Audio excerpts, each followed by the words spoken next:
Pour sauver les principaux monuments de Libye, que les eaux du Nil allaient alors inexorablement recouvrir, il fallait que fût mobilisée dans le monde entier une somme de talent, d'énergie, d'expérience et de capitaux que seul un prodige pouvait réunir. Ce prodige a eu lieu. C'est celui de la solidarité internacional. La primera presa de Asuán redujo considerablemente la nubia cultivable a algunos palmerales, algunos cultivos estivales entre innumerables aldeas reconstruidas en los límites de la primera presa.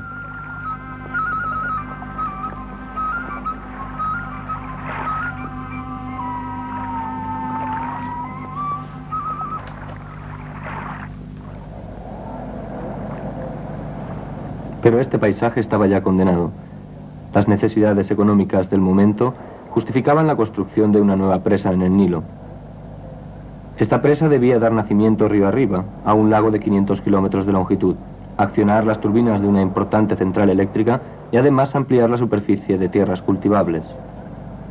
Sin embargo, al sur de la nueva presa, todos los vestigios a lo largo de las dos orillas del Nilo Nubio estaban condenados a desaparecer para siempre si la comunidad internacional no respondía a la llamada de los gobiernos de Egipto y Sudán. En marzo de 1960, durante una reunión oficial de la UNESCO, se hizo un llamamiento a la cooperación internacional.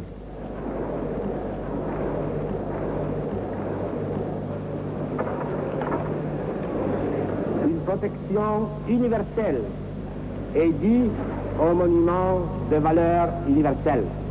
Votre appel n'appartient pas à l'histoire de l'esprit parce qu'il veut sauver les temples de Nubie, mais parce qu'avec lui, la première civilisation mondiale revendique publiquement l'art mondial comme son indivisible héritage.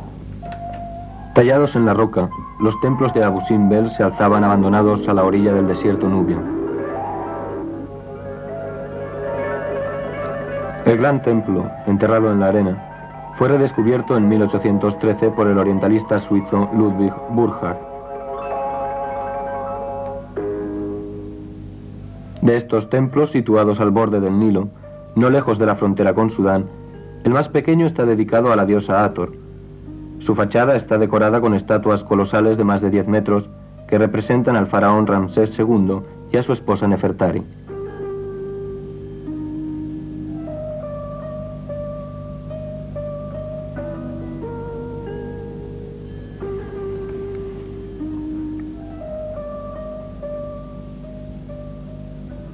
Monarca ilustre de la 19ª dinastía, Ramsés hizo excavar estos templos hacia el 1260 a.C., al final de una larga edad de oro para Egipto.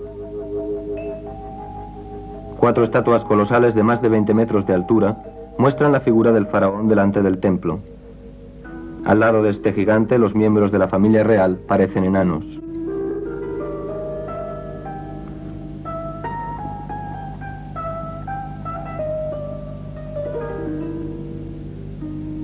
Sobre el muro exterior, los bajorrelieves encierran la vida de los hombres hace 3000 años. 2 divinidades del Nilo unen el lirio y el papiro, simbolizando la unión de los reinos del Alto y Bajo Egipto.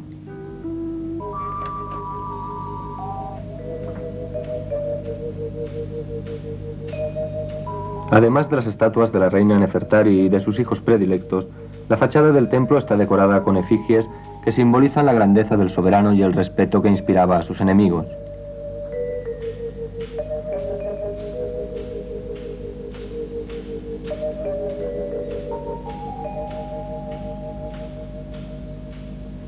Unas inscripciones narran las proezas logradas bajo su reinado.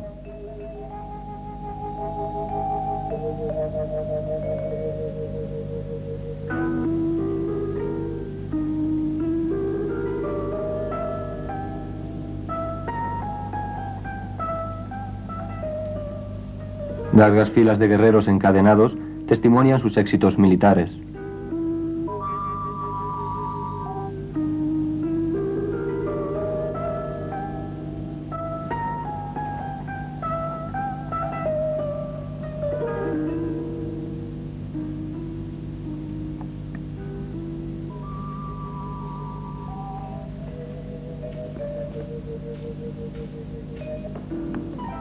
La disposición del gran templo permitía un impresionante efecto en la puesta del sol, prueba de la ciencia astronómica y de la habilidad de los arquitectos de la época. 2 veces al año, en febrero y en octubre, los rayos del sol penetran en la estrecha galería, a través de pilares gigantes, hasta el santuario interior habitualmente sumido en las tinieblas, iluminando las estatuas de 3 dioses, Amón, Ra-Arachti y el mismo faraón. Solamente la estatua de Ptah, dios de las potencias subterráneas, permanece en la oscuridad. Los colosos de la gran sala hipóstila tienen más de 8 metros de altura y prestan al faraón los atributos del dios Osiris.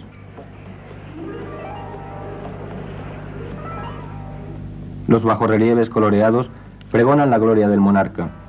En 1285 Ramsés mostró en Siria su valor guerrero al derrotar a los hititas que habían invadido su reino.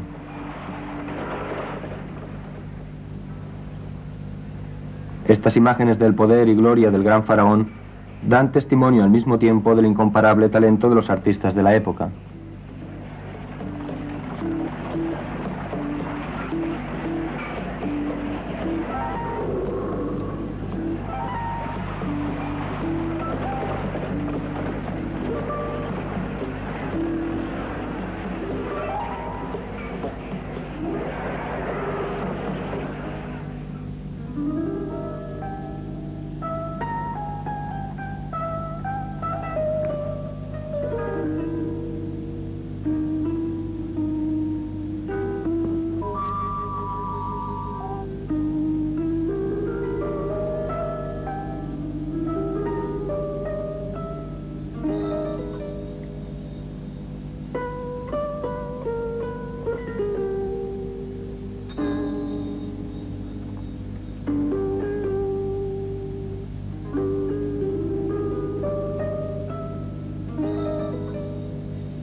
Ramsés, el rey vencedor, aparece en otros bajorrelieves como monarca prudente, recibiendo el homenaje de gratitud de su pueblo, promulgando leyes y pagando a los dioses el tributo debido en forma de sacrificios y actos piadosos.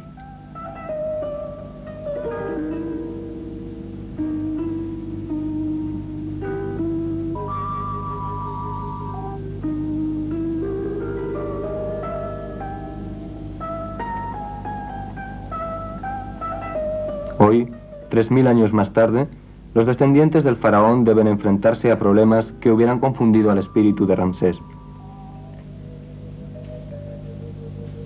La zona en la que vive y trabaja esta población, cada vez más densa, se limita a una estrecha franja fértil que se extiende a cada lado del Nilo.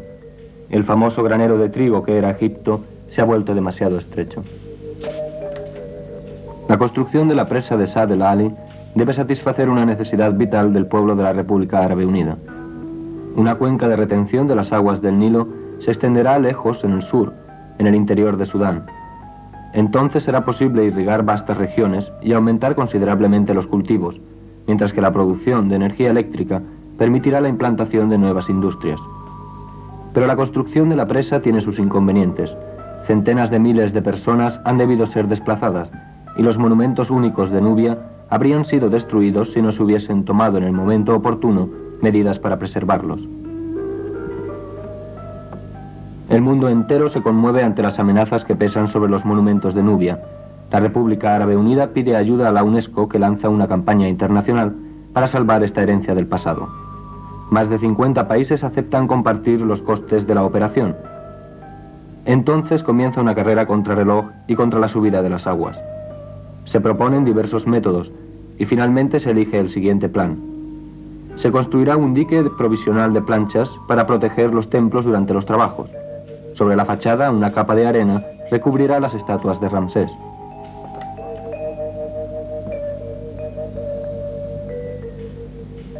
En el interior se construirá todo un sistema de sostenimiento con viguetas de acero.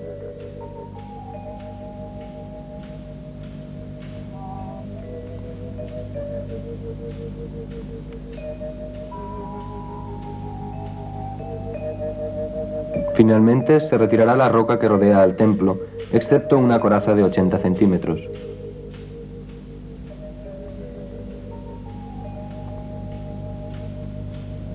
Los templos serán cortados en bloques de 20 y 30 toneladas y puestos a salvo en una zona de almacenaje.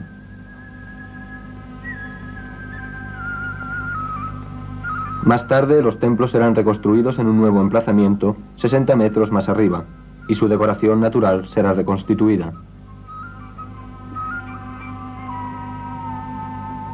En noviembre de 1963, el consorcio de Abu Simbel, que agrupa empresas de 5 países, recibe el contrato para trasladar los templos.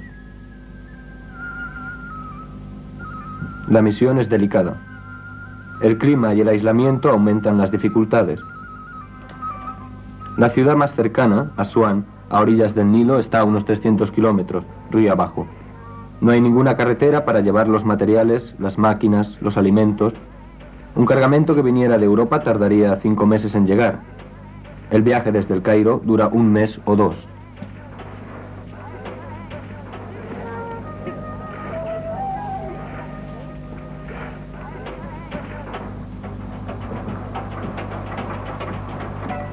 Sin embargo, no hay tiempo que perder.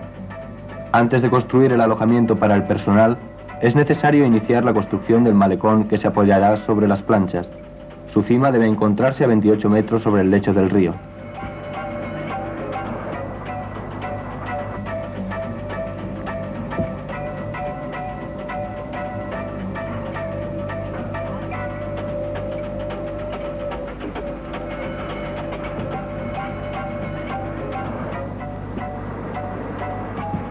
Noviembre del 64. Esta carrera contra el tiempo alcanza una fase crítica. Después de unas abundantes lluvias en Etiopía, el nivel del Nilo se eleva hasta 2 metros de la cima del dique. Por todos lados se trabaja sin descanso.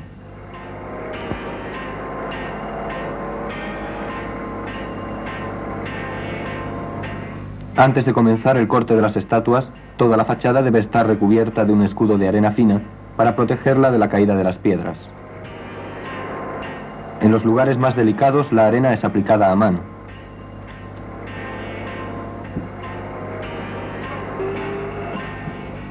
Excavadoras especiales trabajan por encima del templo, en la cima de la montaña. Un protector impide que los grandes bloques caigan sobre el escudo de arena que protege la fachada. Todos los escombros son utilizados para construir el dique. Finales de febrero de 1965. El dique está terminado y la fachada este nuevamente cubierta por la arena como antes de su descubrimiento. El único camino para llegar al interior del templo es un estrecho conducto de acero.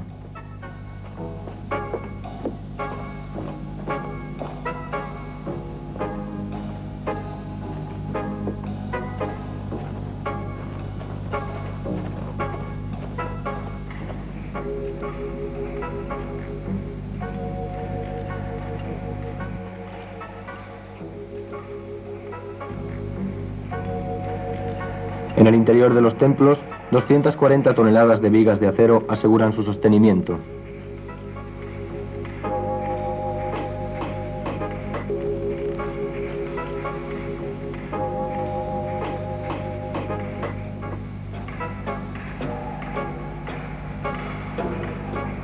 Para no dañar la decoración de los muros y los techos, los soportes metálicos están provistos de cojines de fieltro o de material plástico.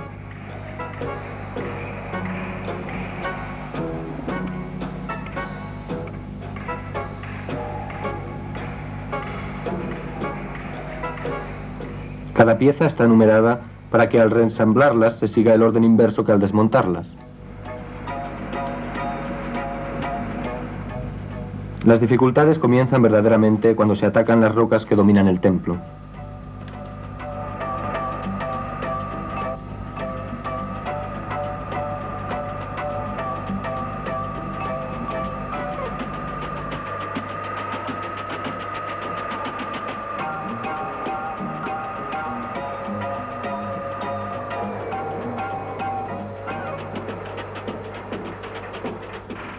El movimiento rápido de hilos metálicos separa los enormes bloques.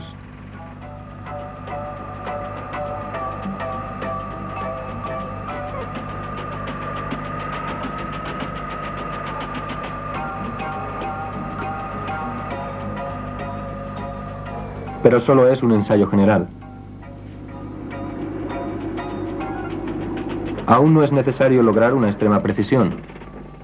Se toleran grandes diferencias. Se hace estallar la roca trozo a trozo. Los martillos neumáticos solo sirven en el exterior.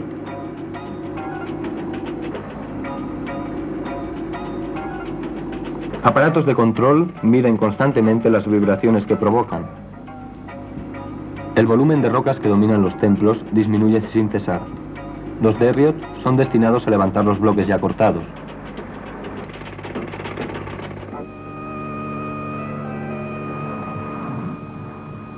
Ahora comienza la tarea más delicada, cortes tan finos que deben ser hechos a mano. La roca es tan frágil que el solo contacto con el agua la reduciría a polvo.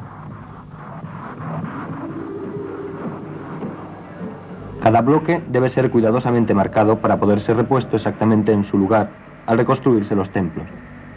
1047 bloques de los monumentos, 7700 bloques de la masa rocosa que los rodea. Peso medio de los bloques, entre 30 a 80 toneladas.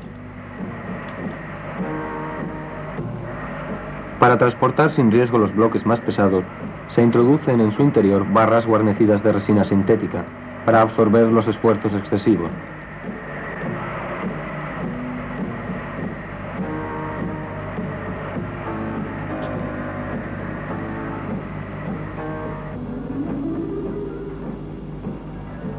Los bloques más macizos provienen del corte de la cabeza de las estatuas. Los ingenieros tratan de no dejar rastros de cortes.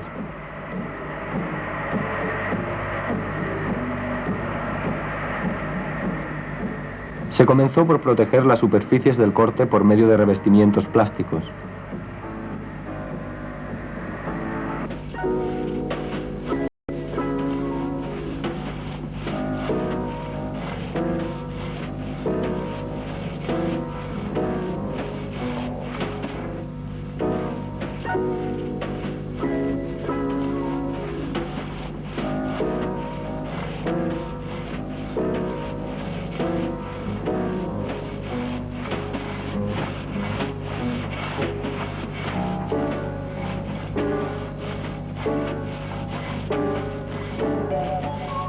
Desde el primer corte de la sierra, fue necesario continuar la tarea sin parar día y noche.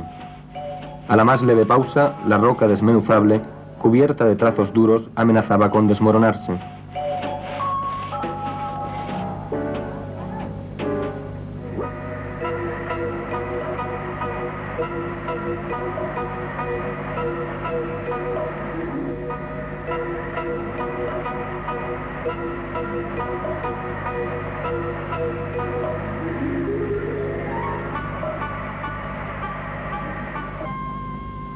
Es el momento que periodistas y fotógrafos esperaron toda la noche. A Ramsés se le amputa su cara.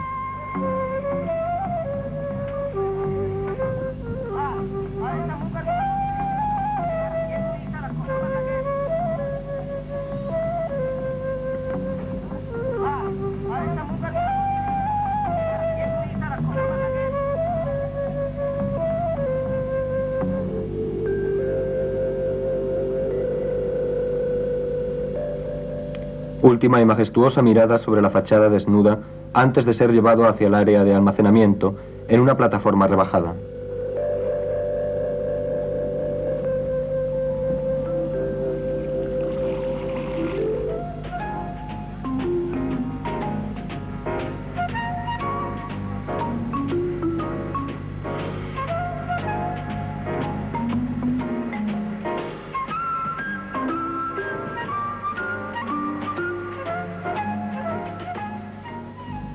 Las áreas de almacenamiento se encuentran cerca del lugar donde se reconstruirán los templos.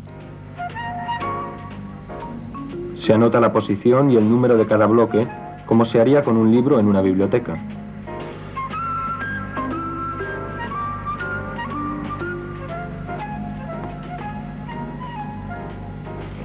Desde esta residencia temporal, el faraón podrá observar las cúpulas de las casitas construidas para 1 millar de trabajadores.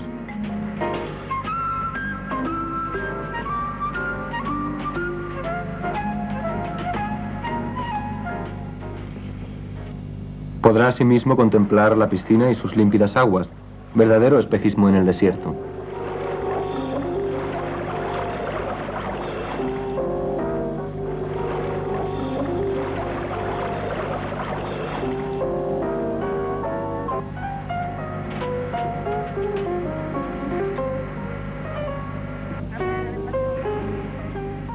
El Nilo sobrepasa ahora el nivel de la antigua base de los templos. El dique sirvió, los monumentos han sido salvados a tiempo. Los días pasan. El corte y transporte de bloques son algo rutinario. Ninguna dificultad en el transporte. Cada bloque es mantenido en la posición original para prevenir las grietas y rajaduras resultantes de una variación de fuerzas de presión.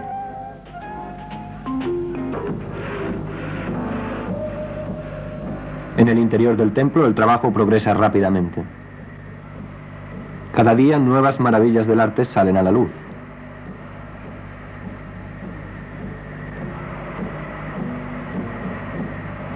No hay algo de temor en la mirada que el divino faraón parece lanzar sobre nuestra era tecnológica, nuestra era que lo preserva de caer desmenuzado gracias a la resina sintética.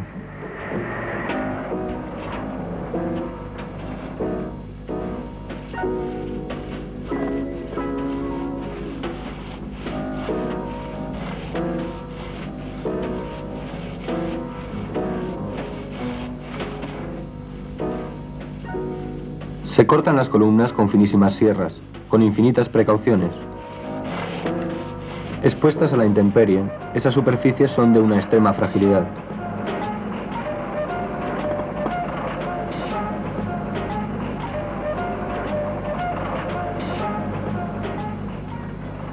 Desde ahora, aun si las aguas sobrepasan el dique antes de la hora prevista, no podrían inundar más que los pies y los tobillos del faraón.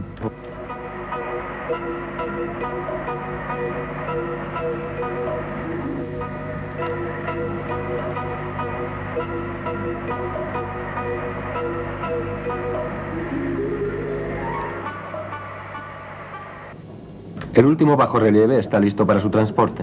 Extraña coincidencia. Contiene el mismo lema que el del salvamento de Abu Simbel. La unión del Alto y Bajo Nilo, símbolo de riqueza y fertilidad.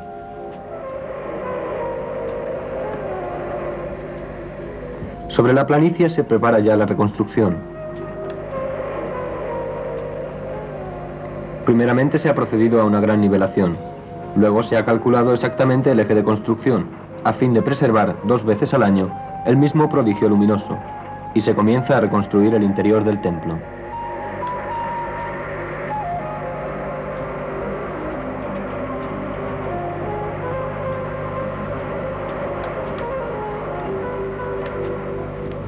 Se empleará el apoyo que aseguró la seguridad del desmontaje.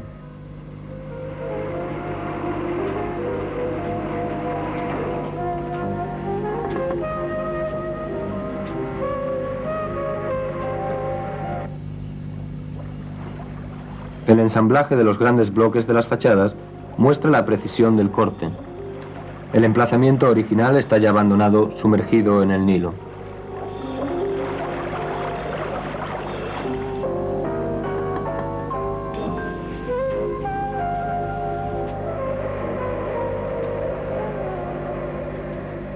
Pero en su nuevo sitio los monumentos resucitan a medida que cada bloque reencuentra su lugar.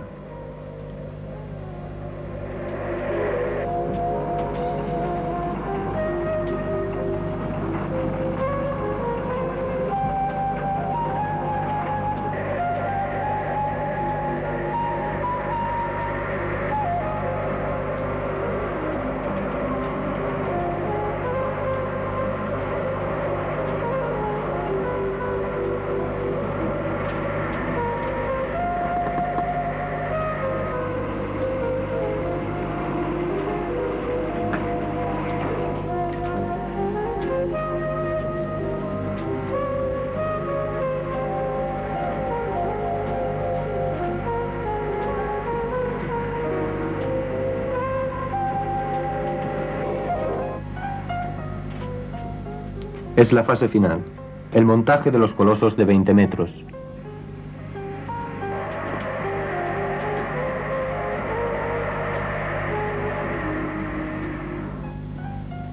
El faraón recupera su rostro. Momento de exaltación. Se sabrá si la operación ha sido un éxito o si las estatuas tienen la misma apariencia que antes.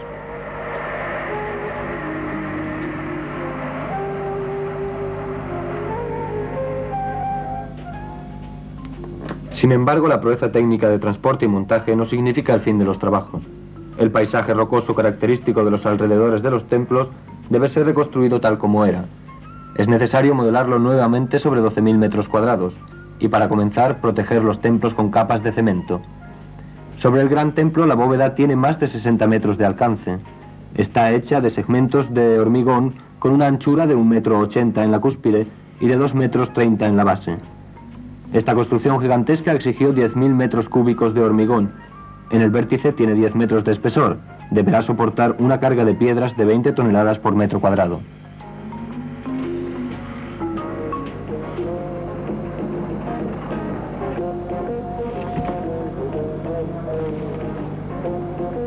Sobre el templo, la masa de piedras es de alrededor de 350.000 metros cúbicos.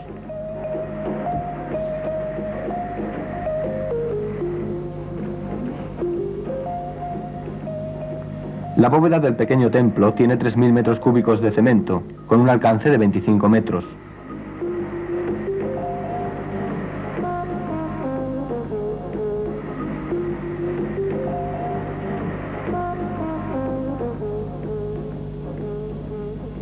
Se colocan los últimos bloques de la fachada del templo pequeño.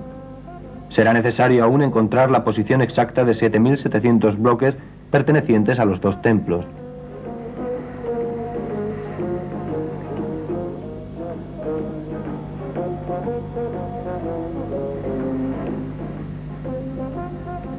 Estos son los trabajos de finalización, de restauración del gran templo.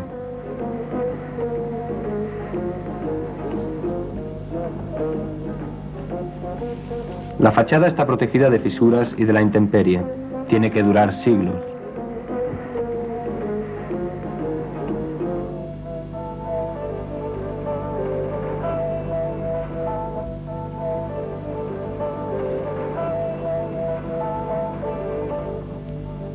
Los trazos de la sierra desaparecen. ¿Quién podrá creer que el templo ha sido completamente desmontado?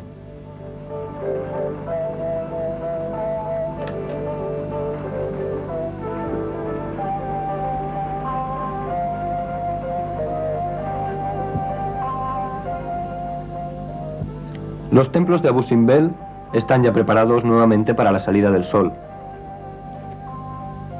Darán testimonio a la vez del genio de la civilización antigua y de la milagrosa habilidad de las técnicas modernas.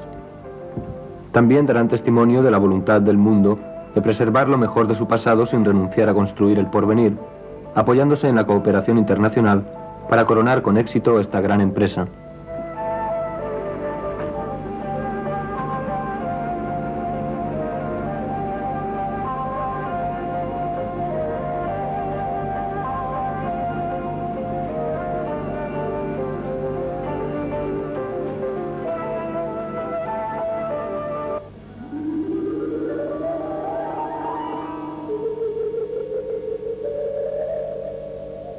Desde 1960, toda Nubia, tanto en Egipto como en Sudán, se ha transformado en un verdadero hormiguero.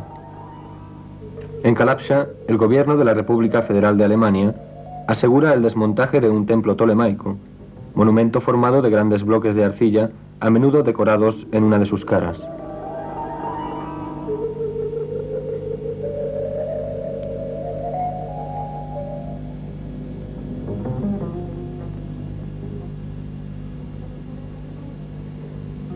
Los relieves son cuidadosamente protegidos.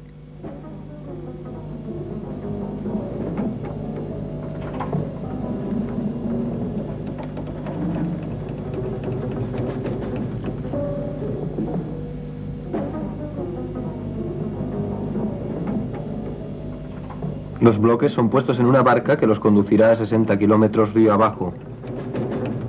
Encontrarán su lugar exacto en el conjunto cuando la reconstrucción comience, no lejos de la nueva presa cerca del templo de Beit el Wali y del pabellón de Kirtasi. También ellos transportados y reconstruidos en ese lugar.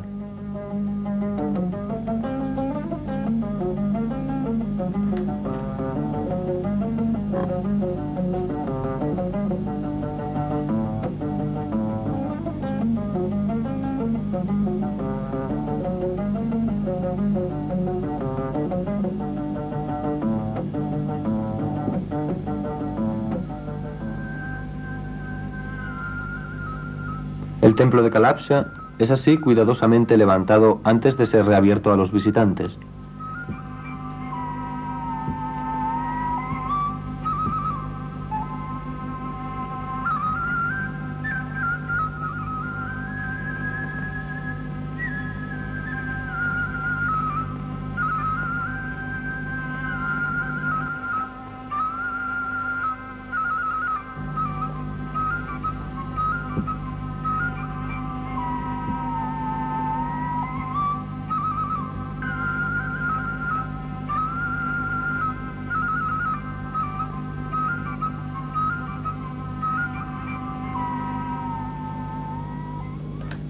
El problema de la protección de Amada es diferente y más difícil de solucionar.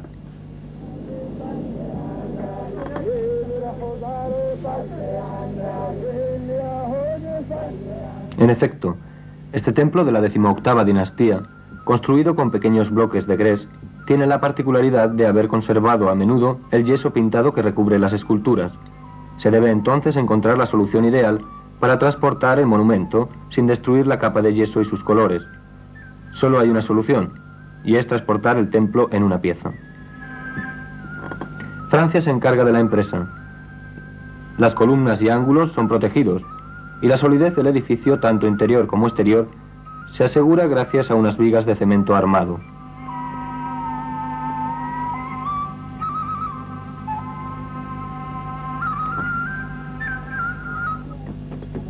Después, el monumento es separado de sus cimientos y puesto sobre raíles.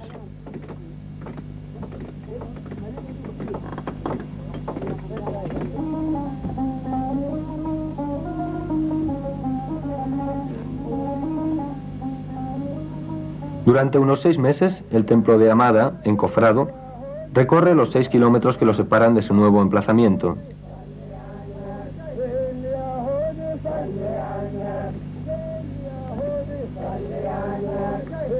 Es un trabajo delicado que exige una vigilancia continua. Y considerando la escasa vía de la que se dispone, obliga a los obreros a maniobrar incesantemente para desmontar y montar los raíles sobre los travesaños de madera.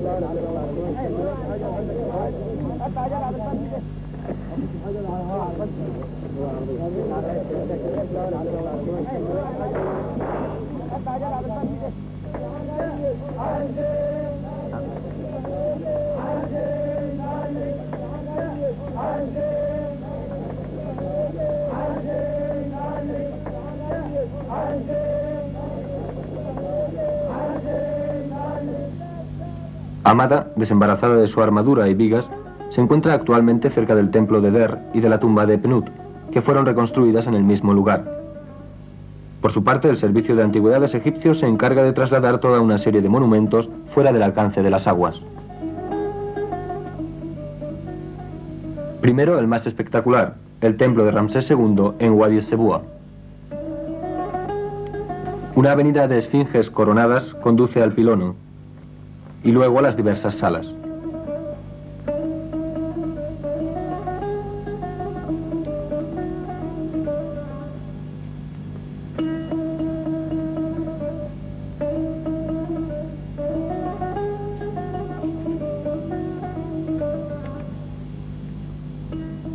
Aquí el trabajo se complica por la presencia de pinturas murales que una misión yugoslava desmonta antes de transportarlas a un museo.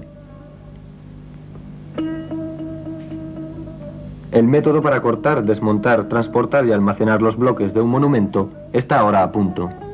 Los del templo de Wadi Sebua se hallan aún hoy guardados antes de su próximo traslado al lugar donde los templos de Maharraka y de Dacca han sido ya transportados y reconstruidos por ingenieros y obreros egipcios. En Gerf Hussein, donde dada la carencia de medios fue necesario abandonar definitivamente a las aguas un templo de Ramsés II, excavado en el acantilado arcilloso, el Servicio de Antigüedades egipcio ha utilizado la experiencia de Abu Simbel para cortar ciertos relieves característicos.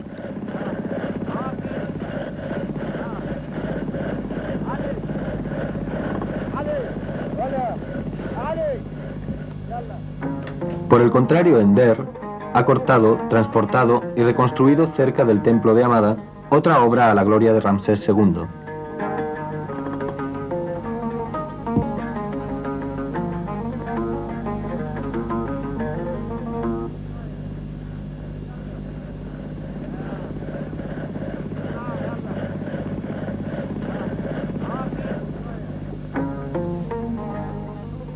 En Sudán, la cooperación internacional ha desempeñado el mismo papel que en Egipto. Los Países Bajos, el Reino Unido y Bélgica aseguraron el desmontaje y el transporte de los templos de Buhen, de Semna Este y de Semna Oeste, así como su reconstrucción junto a un estanque que simboliza el Nilo en el jardín del Museo de Jartum.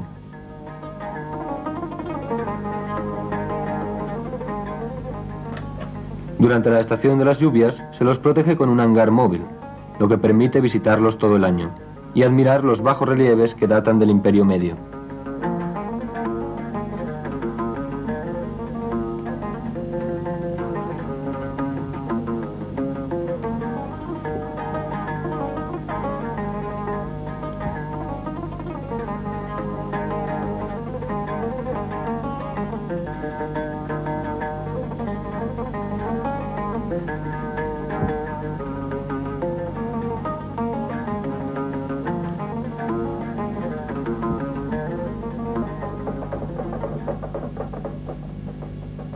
Si 50 naciones respondieron a la llamada de la UNESCO para salvar con su contribución los monumentos nubios, una veintena de estados, cuando pudieron, ofrecieron su cooperación subvencionando misiones arqueológicas. Los arqueólogos del mundo entero se encontraron codo con codo en la región amenazada para explorar los vestigios.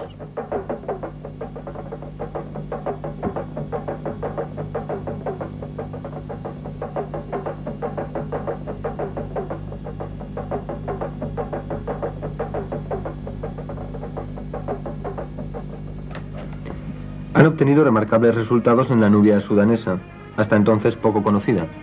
Sin embargo, fueron menos afortunados en la Nubia egipcia, ya prospectada en tiempos de la primera presa de Asuán. La puesta al día de las fortalezas de ladrillos de Mirguisa y sobre todo de Buhen suministraron preciosas enseñanzas sobre la arquitectura militar de la época del Antiguo Egipto.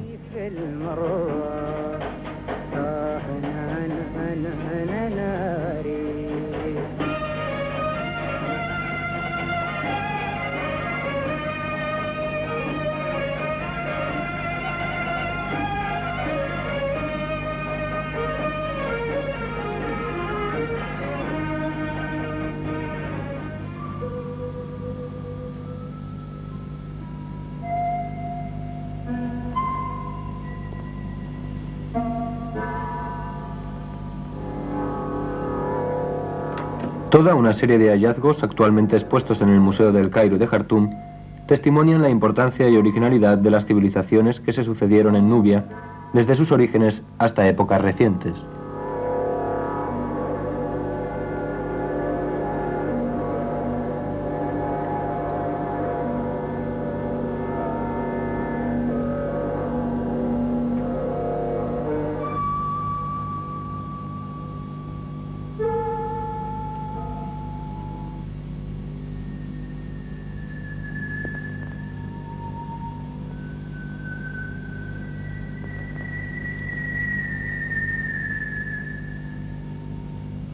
Numerosos son los objetos que evidentemente tienen un estrecho parentesco de concepción y ejecución con algunas de las más bellas realizaciones del arte africano. La civilización egipcia se extendió ampliamente y penetró en el corazón de África, como lo muestran diferentes vestigios encontrados en Nubia.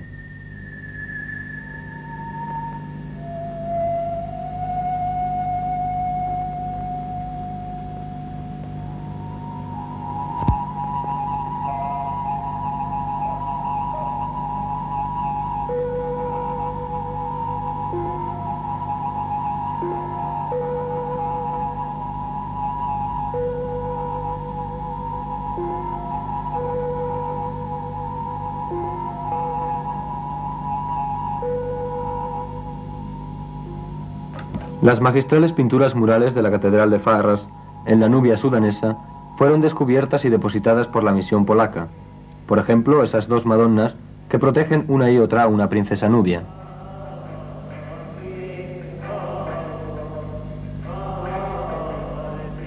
O esa santa que se la creería pintada por Rouault.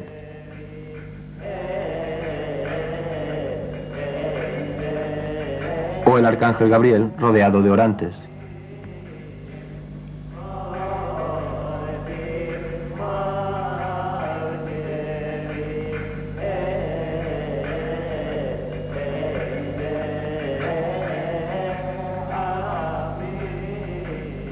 Así como Sudán donó a Polonia la mitad de las pinturas murales de Faras, igualmente Egipto mostró su gratitud hacia las naciones que lo ayudaron.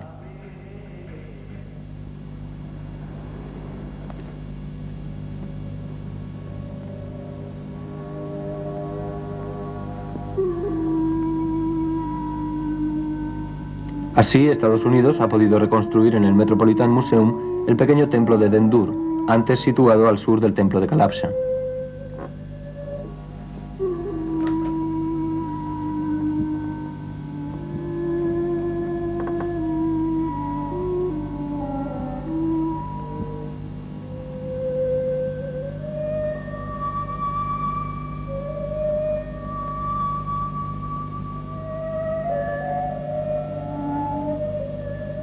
En los Países Bajos, el Museo de Leiden se honra en poseer actualmente la capilla norte de Tafer, que se elevaba a 50 kilómetros al sur de Asuán.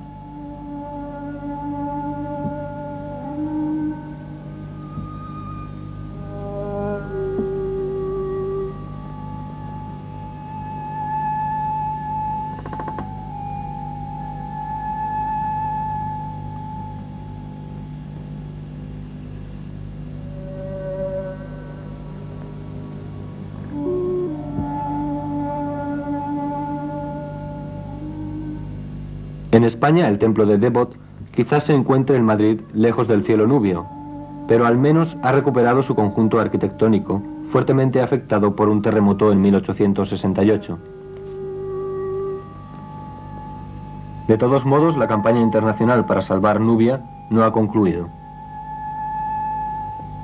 J'invite aujourd'hui les gouvernements, les institutions et les fondations, publics ou privés, ainsi que tous les hommes de bonne volonté, à contribuer, chacun selon ses moyens, au succès de la dernière étape d'une entreprise culturelle dont le monde entier a saisi la haute signification. Aún queda por salvar la perla de Egipto, de la que hablaban los poetas del siglo pasado, Philae. Philae que los dioses modernos desafiaban desde comienzo de siglo, con una primera presa edificada río abajo. Cada año la isla, puesto que se trata de una isla repleta de templos, desaparecía bajo las aguas. Pero durante el verano, las viejas piedras salían a la luz solar. Ahora el último de los dioses del valle, la alta presa, ha dejado de engullirla. Los monumentos sufren una marea diaria a causa de la estación hidroeléctrica de la vieja presa. Entre los dioses muertos pero eternos y los nuevos dioses habrá diálogo y paz o bien incompatibilidad.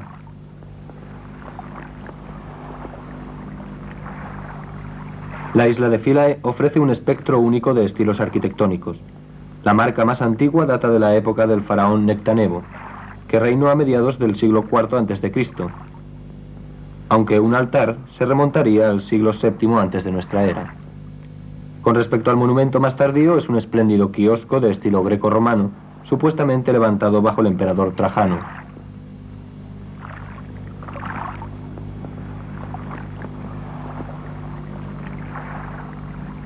El templo de Isis fue edificado paulatinamente bajo los Ptolomeos y los emperadores romanos que le siguieron.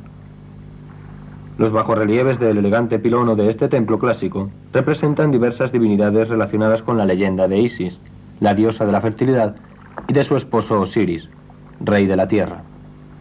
Hasta el siglo VI después de Cristo, la isla era un centro de culto a Isis. Esto era la isla de Philae cuando se iniciaron los trabajos para liberarla de su prisión líquida.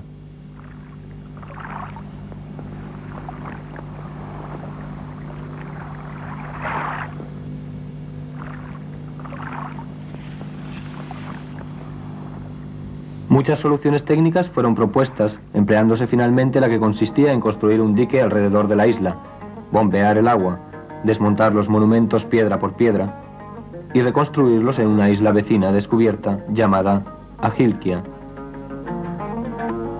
La construcción del dique comenzó en junio de 1972.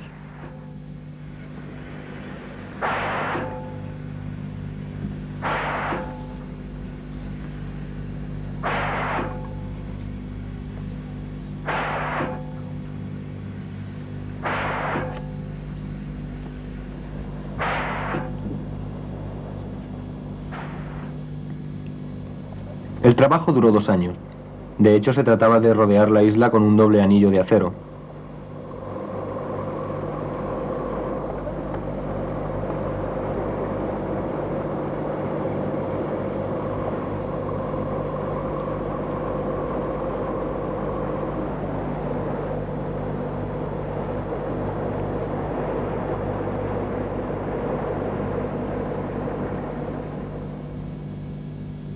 Inmediatamente después, la cavidad entre los 2 anillos debía ser rellenada de arena. Tarea difícil, pues las canteras de arena están alejadas unos 5 kilómetros. Era necesario transportar miles de toneladas de arena por un proceso hidromecánico.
En abril de 1974, el dique estaba terminado y la isla podía ser desecada.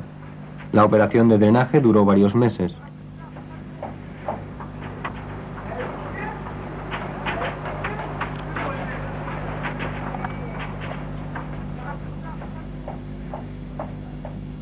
Durante estos trabajos en la isla de adopción, la de Agilkia, se preparaba el sitio sobre el que los templos debían reconstruirse.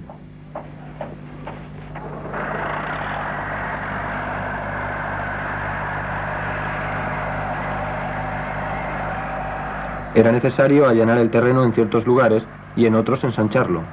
Los paisajistas se afanan por darle esa apariencia de isla flotante que había hecho famosa a Philae.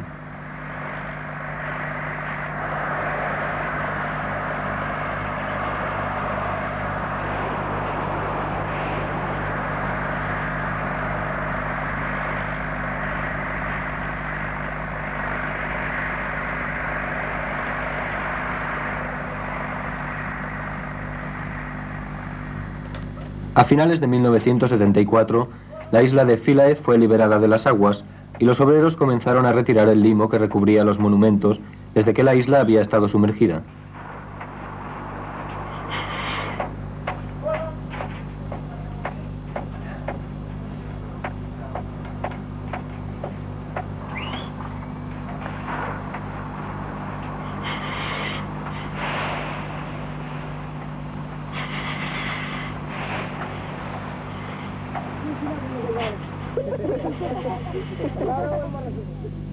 Entonces se constatan filtraciones.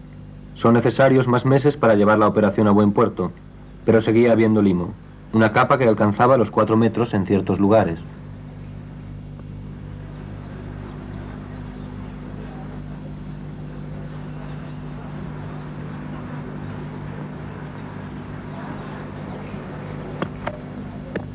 Para no dañar los templos se termina el trabajo a mano.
Una vez retirado el limo y limpiados los templos, el conjunto estalla en su belleza original.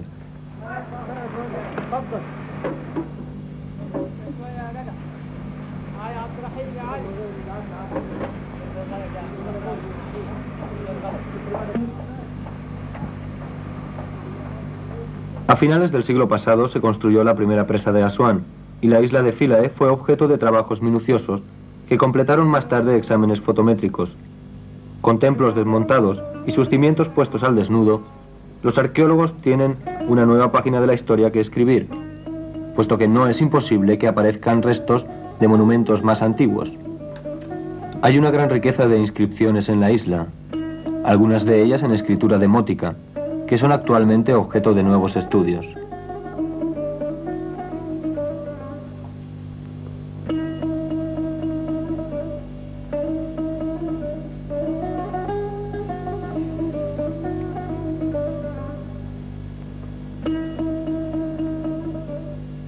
Ya los bloques de piedra están listos para viajar a Hilkia. Fueron necesarios largos años para llegar a estos resultados. En 1959 la UNESCO envió a Philae su primera misión. Fue necesario también mucho dinero, 15 millones de dólares por el conjunto de la operación, pero pronto, y nada de recompensa tras una jornada, como decía el poeta francés, sino recompensa después de años de esfuerzos, los templos de Philae se levantarán nuevamente en una isla bordeada de palmeras, arboladura de piedra del barco más bello que ha surcado las aguas del Nilo.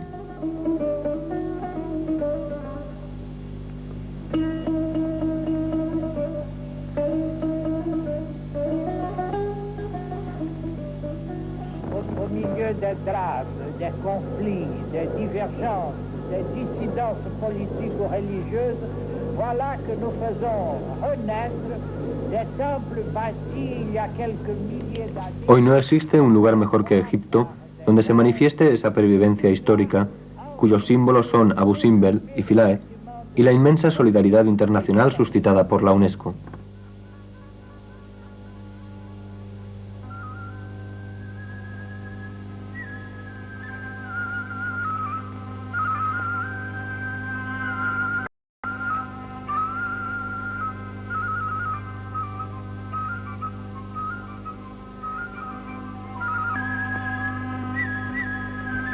Lorsque nous tournons aujourd'hui le regard vers notre plus lointain passé commun, et lorsque nous scrutons les rivages d'où l'homme est parti pour entreprendre la grande aventure de l'histoire, l'Égypte nous apparaît comme l'un des jalons privilégiés de son itinéraire.